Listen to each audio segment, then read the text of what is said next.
સુરતના જીઆઈડીસી વિસ્તારમાં એક અત્યંત હૃદયદ્રાવક ઘટના સામે આવી છે। ઘર પાસે રમી રહેલી માસૂમ બાળકી અચાનક નહેરમાં પડી જતા તેનું મોત નીપજ્યું છે। સચિન જીઆઈડીસીમાં આવેલી ઓમ સાઈ સોસાયટીમાં પ્રદીપભાઈ વર્માનો પરિવાર વસવાટ કરે છે। તેમની 4 વર્ષની વહાલસોઈ દીકરી આરાધ્યા ઘર પાસે જ રમી રહી હતી। તે સમયે તેની માતા ઘરમાં કામકાજમાં વ્યસ્ત હતી।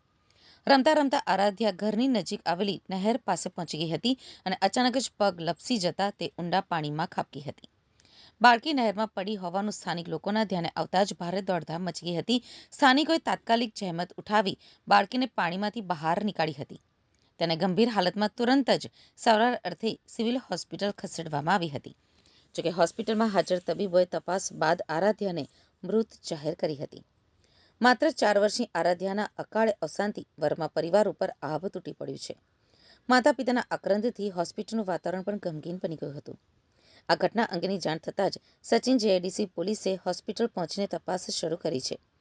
પોલીસે અકસ્માતે મોતનો ગુનો નોંધી આગળની કાયદેસરની કાર્યવાહી હાથ ધરી છે। प्रदीप वर्मा। आप कहाँ पे रहते हो? ओम साई सोसाइटी। ओम साई सोसाइटी। ओम साई सोसाइटी। ये क्या घटना बनी? सर वो बच्ची खेलते खेलते नहर में चली गई, कोई देखा नहीं, उसकी वजह से वो डूब गई। कितने साल की? 4 साल। ये कितने बजे घटना बनी? लगभग सर वही 7:30-8 बजे की बात है। मैं आप कहाँ पे थे? सर ड्यूटी से मेरी छुट्टी होती है 8 बजे। जब 8:30 बजे रूम पे पहुंचा तो आया तो नहीं मिली, तो शुरू किया। हेरते हेरते नहर में गया, नहर में तब जाके मिली थी।